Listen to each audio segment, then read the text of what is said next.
Fala pessoal, bem-vindos a mais um Panorama Macro. Hoje é dia 1º de julho, marcando o primeiro dia do segundo semestre, em um ano que começou extremamente complicado, bolsas em queda, inflação em alta, persistente, descontrolada, generalizada, e os bancos centrais vêm agora lidando da melhor forma possível com essa realidade. A grande preocupação agora é que, para conter a inflação, talvez o mundo entre em recessão, então as narrativas do mercado vão mudando praticamente semana a semana. Anteriormente, o mercado estava em alta, justificando que talvez não fosse necessário subir tanto juros. De repente, saem os dados de inflação mais altos do que o esperado e altera completamente essa percepção. E agora a realidade está batendo a porta, ainda que eu considere que quando os balanços das empresas, o número de receita, de lucro, diminuir por conta da queda do consumo, aí sim a gente deve ver uma continuidade do movimento de queda. Por enquanto, sem motivos para subir, a situação é séria. Embora o mercado tenha esses ruídos, esses altos e baixos, nós consideramos aqui alguns pontos fundamentais para que a gente tenha essa visão do todo, essa visão macro, que vai além dos ruídos diários. Um exemplo disso, entre as principais notícias do dia, nós temos aqui a preocupação do estrategista do JP Morgan em dizer que está ok manter uma parte maior em caixa nesse momento, sem precisar alocar em nada. O estrategista do Goldman Sachs alertando de que o risco de uma venda generalizada do mercado ainda é grande. E, enquanto isso, nós temos aí o Banco Central Europeu lidando com inflação extremamente alta, maior alta dos últimos 40 anos, e sem conseguir, por enquanto, muito resultado. Fato é que tudo indica que estamos caminhando para uma recessão e, enquanto isso, aqui no Brasil, Senado aprovando PEC dos combustíveis, onde nesse pacote de bondade nós temos aumento do Auxílio Brasil, aumento do Vale Gás, além da criação de auxílios para caminhoneiros e taxistas. Custo disso, 41 bilhões de reais fora do teto de gastos. Lembrando que foi algo de certa forma parecido que derrubou a Dilma, mas além de tudo, fazendo esse paralelo com governos anteriores, imagina se fosse o PT passando um pacote desse tipo alguns meses antes das eleições. Para mim, isso deveria ser crime eleitoral, ainda que talvez o custo do PT voltar ao poder seja muito maior. Mas o problema disso é que, num raciocínio bastante simples, o Banco Central aumenta a taxa de juros para tentar gerar uma queda na demanda. E quando nós vemos os preços, né, das commodities, por exemplo, dos combustíveis subindo, isso leva a uma diminuição natural da demanda, né? Só que quando o governo vem e injeta dinheiro para determinados setores, o problema disso é que ele gera ainda mais oferta. Aliás, ele gera ainda mais demanda. Então, no fim das contas, isso é um efeito bastante inflacionário. Qualquer situação em que o governo injeta dinheiro artificialmente, seja no Auxílio Brasil, seja no Vale Gás, seja no Vale para os caminhoneiros e taxistas, isso gera um efeito artificial de demanda, ele altera a curva de demanda. Então, nós aqui no Brasil sempre agindo de forma temporária, sempre tampando o sol com a peneira e levando o problema sempre mais para frente. De qualquer forma, aqui dentro do nosso quadrante, nós temos terceiro e quarto trimestres, num trimestre extremamente preocupante de recessão, crescimento desacelerando, inflação desacelerando, e a única exceção disso aqui no mundo hoje é China, que está aqui no segundo quadrante de crescimento acelerado e aceleração da inflação. Como que é feito esse cálculo aqui para definir onde cada trimestre se encaixa? Basicamente, calculando a aceleração ou desaceleração do PIB e da inflação. Então, nesse momento, num cenário de possível recessão, nós aqui no Brasil estamos aumentando os gastos, gastos acima do teto, enfim, uma série de problemas que vai, em algum momento, chegar à conta. Naturalmente, nesse cenário de quarto quadrante, quais são os principais setores negativos, né? Setor de energia, tecnologia, industriais, financeiros e material básico. Então, energia aqui, lembrando que é petróleo e gás. E, embora a gente já tenha visto uma queda forte aqui nas commodities, eu sempre levo em consideração que petróleo e gás é uma exceção nesse caso, né? Eu venho repetindo há vários vídeos que nós temos algumas coisas somadas, entre elas políticas ESG, que diminuem os investimentos em petroleiros. Se tem menos investimentos, tem menos oferta no momento em que a demanda vai se manter relativamente estável, mesmo com recessão. Então, eu entendo que essa queda que nós tivemos no petróleo é uma reação muito mais emocional dos mercados, mas quando nós percebemos que a oferta vai seguir muito baixa, é muito provável que o petróleo se mantenha ali, pelo menos na faixa dos $100. Qual é a minha preocupação nesse momento? Né? No mundo inteiro vai ter uma queda de preço de commodities de modo geral e a gente vai ficar muito dependente do resultado da China para puxar o setor de material básico aqui no Brasil. Minério de ferro, aço e por aí vai. Só que a gente já está no momento que nos Estados Unidos a confiança do consumidor atinge o menor nível dos últimos 40 anos, né? A última vez que isso chegou nesse patamar foi aqui em 1980. Nem em 2008, 2010, 2011 a gente chegou num nível tão baixo de confiança do consumidor. E muita gente pode considerar que, dado esse forte desvio padrão aqui, considerando que, né, a média seria aqui por volta de 80, a tendência agora é o mercado retornar. Mas a gente não consegue mensurar por quanto tempo o mercado vai ficar irracional. E eu entendo que para que nós tenhamos um fundo bem marcado do mercado, ainda falta um certo movimento de pânico, né? Um movimento em que os compradores entregam ali os pontos, saem vendendo tudo, e aí sim o mercado fica livre para voltar a subir. Só que nesse caso, a gente já está aqui no momento de queda da manufatura, queda do nível de novos empregos aqui na economia e queda inicial no preço dos salários. E por conta da inflação, a gente já vê a poupança dos americanos atingindo o menor nível aqui dos últimos anos, uma queda muito forte, muito rápida, considerando aqui o pico em 2020, quando os bancos centrais colocaram ali dinheiro na veia, né, direto na conta da população, e isso já começa a gerar um efeito aqui na construção civil. Não sei se vocês sabem, mas a construção civil representa aqui em torno de 20% do PIB americano, mas é mais ou menos uma constante aqui entre as economias desenvolvidas, uma forte relevância do setor de construção civil.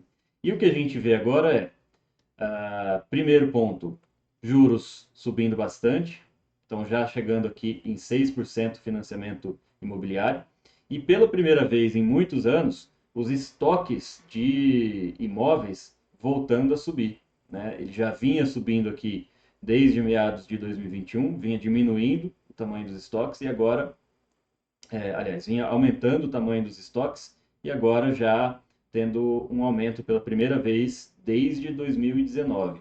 Então, mais estoque, sinal de que não estão sendo vendidos mais no mesmo ritmo e já preparando uma possível desaceleração do setor de construção civil. Outro ponto extremamente importante aqui, são dados americanos, mas é um efeito parecido no Canadá também, que a gente percebe que em famílias com renda abaixo de US$ 25.000 por ano, já existe uma grande probabilidade delas perderem a sua moradia nos próximos 12 meses, nos próximos 2 meses, aliás. Então, isso é um problema muito sério, tanto dos Estados Unidos quanto no Canadá. Quem foi para lá recentemente deve ter percebido um aumento bastante grande no número de sem-tetos, mesmo entre a classe média. Então, é uma economia extremamente fragilizada, porque eles gastam muito, consomem muito, uma economia dependente, aliás, desse alto consumo, que se o resto do mundo consumisse nos mesmos níveis do padrão americano, a gente provavelmente teria uma demanda infinitamente maior do que temos hoje em dia. E nesse caso, dado a gravidade do problema, a gente já começa a perceber o mercado precificando realmente uma recessão. Isso aqui é como a taxa de juros americana, né, que ela vai subindo aqui no curto prazo, já em observância aqui a necessidade de contenção da inflação, mas após esse movimento a gente já percebe uma queda na taxa de juros futura, nos juros mais longos, precificando que a economia vai estar enfraquecida e os bancos centrais vão precisar reduzir a taxa de juros para novamente estimular a gente a entrar num ciclo de alta. E nesse caso, aqui nós temos o título de 10 anos, a gente percebe que ele chegou a bater 3,5% quando a grande preocupação do mercado, né, a grande narrativa do mercado era inflação. Então, para conter a inflação, quando essa era a preocupação do mercado, juros em alta. Agora que o mercado já virou a narrativa para a recessão, a gente já começa a ver o mercado precificando essa queda na economia e os juros caindo de 3,5% para 2,9% já. Esse gráfico aqui não está atualizado.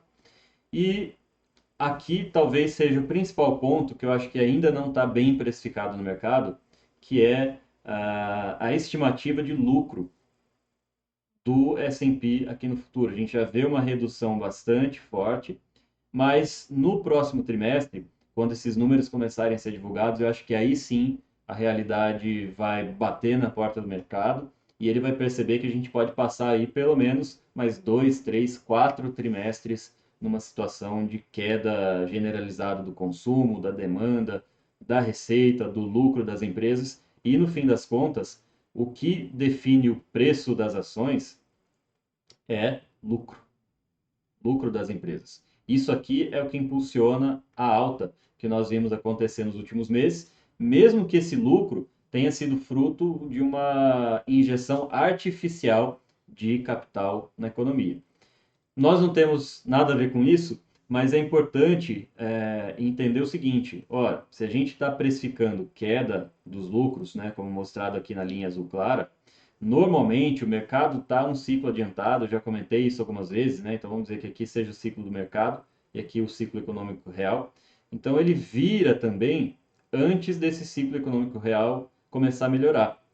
E é esse caso aqui, fruto de um estudo do Goldman Sachs, que mostra que o preço das ações aqui em azul começa a subir de 6 a 9 meses antes do lucro real das empresas de fato começar a melhorar.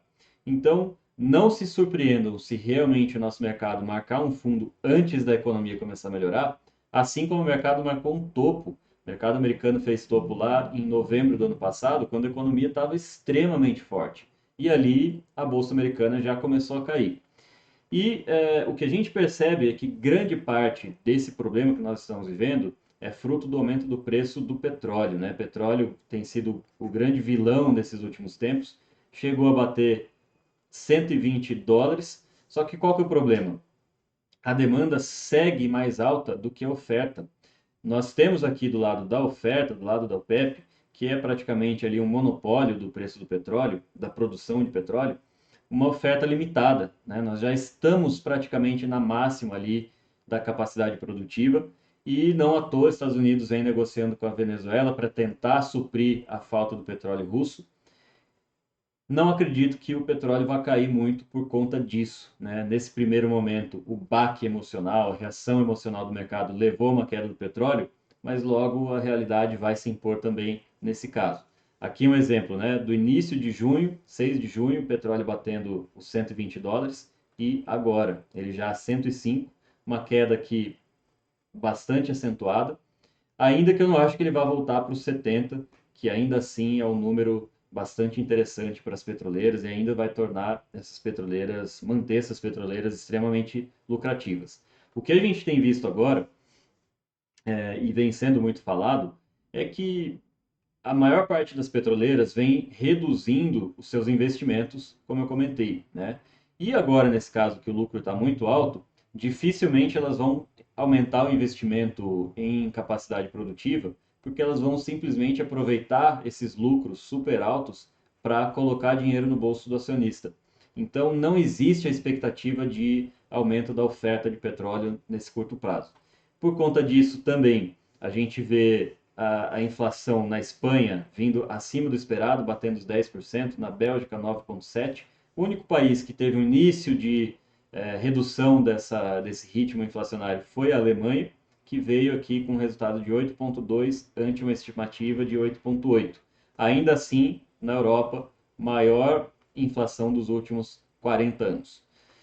Na França, segue o mesmo movimento, alta aqui da inflação, Portugal também, passando dos 8%, e enquanto nível de desemprego na zona do euro batendo 6,6%, menor nível de todos os tempos, embora a economia esteja desacelerando, né? Então, realmente é fruto assim, desse movimento muito forte da economia aquecida, bancos centrais incentivando com juros baixos, com crédito fácil. E, enquanto isso, na China, que vinha num processo de lockdown, que agora que já reduziu, a gente percebe novamente a indústria voltando a consumir, mas o efeito ficou bastante claro. A gente tem aqui em azul escuro o preço das commodities numa alta muito forte, né, que a gente viu acontecendo há pouco tempo, enquanto tivemos uma redução da importação de commodities na China. Ainda assim, a gente percebe que aqui nesses últimos dias a busca por compra de bolsa chinesa atingiu novamente patamares muito altos, já que a China, como eu comentei, é o único país que vai manter um ritmo forte de crescimento, né? A China, que está num ciclo diferente do restante do mundo, no momento em que eles ainda têm espaço fiscal, ainda têm espaço de estímulos monetários e já começam a apresentar aqui para o mercado como que vai ser feito esses estímulos.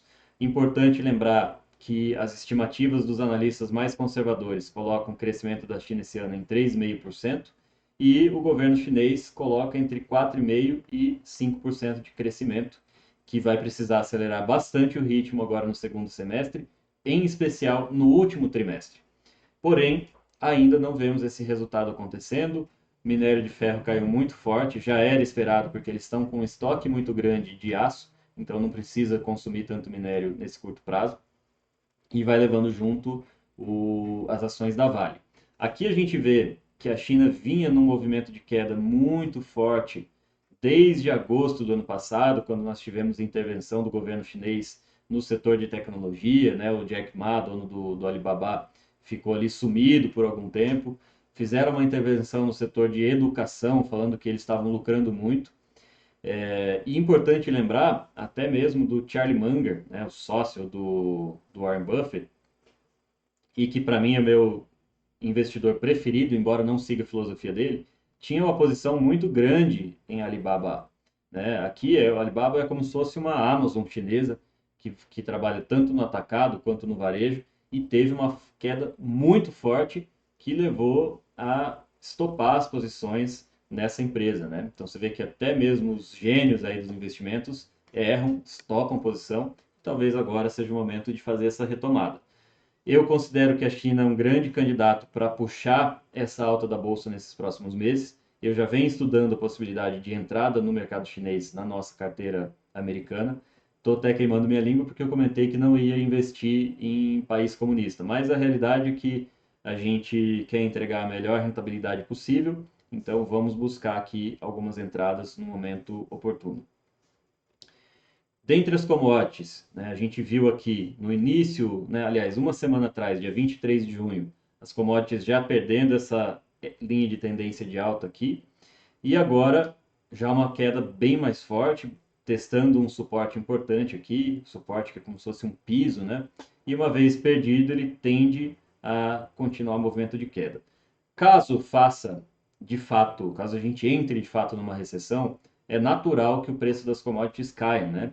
Então, abre aqui algumas oportunidades, ainda que nem todas vão cair. Importante a gente considerar que aqui em cinza é a média, vamos dizer, de uma banda superior e uma banda inferior dos estoques de petróleo nos Estados Unidos nos últimos 5 anos. E em azul é o estoque atual. A gente vê que ele está bem abaixo da mínima dos últimos 5 anos, porque o governo americano veio liberando seus estoques numa tentativa de conter o preço do petróleo, que não conseguiu. E agora a grande preocupação já é se ele vai conseguir repor esses estoques para pelo menos voltar ali para a média. E a mesma coisa acontece aqui com gasolina. Nesse momento em especial, que os americanos entram ali nas férias de meio de ano, historicamente, os americanos viajam muito nessa época, então tem um aumento também muito forte no consumo de combustíveis. E agora, olhando mais setorialmente, eu quero mostrar para vocês aqui alguns destaques, né?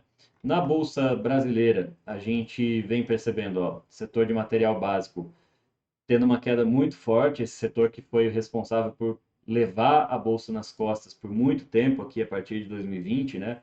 A gente percebe uma alta de 280% aqui de 2020 a 2021, mas já devolveu 33% desde então. Então aqui vai levar muitas empresas grandes, empresas que têm uma participação relevante na nossa bolsa, e setor financeiro também já começando a perder muita força. E entra uma situação inusitada, né? Eu quero até abrir aqui um relatório do BTG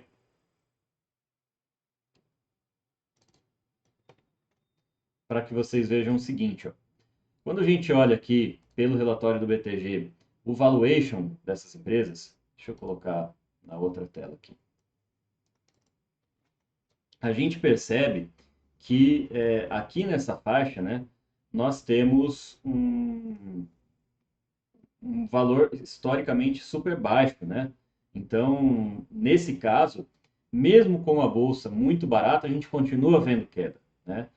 Por quais motivos? Primeiro, que a gente chegou num ciclo máximo da alta das commodities, então, se você tem um lucro muito grande no momento em que as ações dessas empresas caíram, elas ficam desproporcionalmente muito baratas. Só que a tendência é que essas empresas ali de exportação de commodities comecem a voltar para sua média de ganhos, né? Não, a gente estava praticamente num momento muito exagerado no preço das commodities. Então elas surfaram muito bem, tiveram um lucro muito acima da média, mas agora a tendência é voltar para a média. Então, para quem tem uma visão aí de médio prazo, considerando 2, 3, 5 anos para frente, de fato é uma grande oportunidade de entrar em boas empresas muito baratas. Mas eu entendo que o que está acontecendo é o seguinte: a gente vai ter num primeiro momento vamos dizer assim, uma contração de múltiplos, e por isso que nós vimos as bolsas aí no mundo inteiro caindo. A gente viu a Amazon, vimos Microsoft, Tesla, empresas super famosas caindo 30, 50, 60% numa pancada só. Por quê? Porque no primeiro momento esses múltiplos estavam muito esticados. A gente vinha de um período muito longo de bonança, de acesso fácil ao crédito, ao dinheiro sendo injetado na economia. E isso tudo secou. O que eu entendo que essa primeira queda, então, foi por conta dessa redução de múltiplos. E agora eu acho que nós podemos ver uma segunda queda já por redução de receita. E aqui sim eu acho que ainda não está precificado pelo mercado.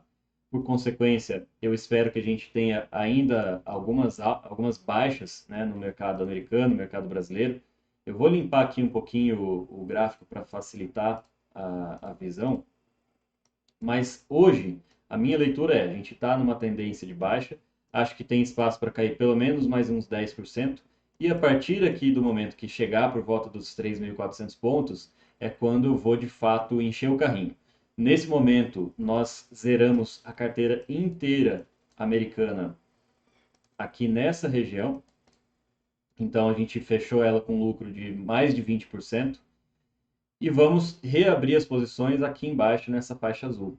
Essa é a grande vantagem da minha estratégia, né? Você tem essa flexibilidade para zerar quando o mercado está ruim, entrar quando o mercado está bom, e graças a isso a gente acabou surfando grandes movimentos de alta, em especial a alta do setor de energia, né, de petroleiras, que durante esse ano subiu aqui 65%, né, no início de 2022 até ali, 64,5%. E já devolveu 23%. Então, para quem assistiu meus vídeos lá atrás, eu já comentava, olha, o primeiro setor que vai despencar quando começar a mencionar a recessão vai ser o setor de energia, porque ele subiu muito forte. E foi exatamente o que aconteceu. Quem assina a carteira conseguiu sair aqui literalmente na máxima, né? Na máxima do setor de energia, pegando ali empresas com 40% em praticamente um mês e meio, 2 meses. E agora a gente já está em busca dos novos setores que nós vamos aproveitar esse movimento de alta.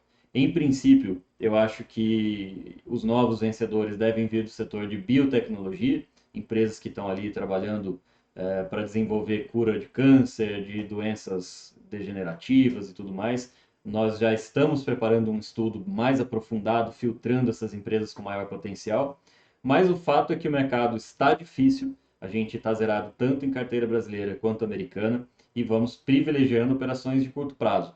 Ainda assim, dada a volatilidade do mercado nesse momento, eu acho que é muito mais uma situação de ficar de fora. Gestores de longuíssimo prazo vão achar isso um absurdo, mas essa é a nossa filosofia. Não foi uma filosofia que eu inventei, é uma filosofia que gerou ali vários gestores nos Estados Unidos extremamente vencedores.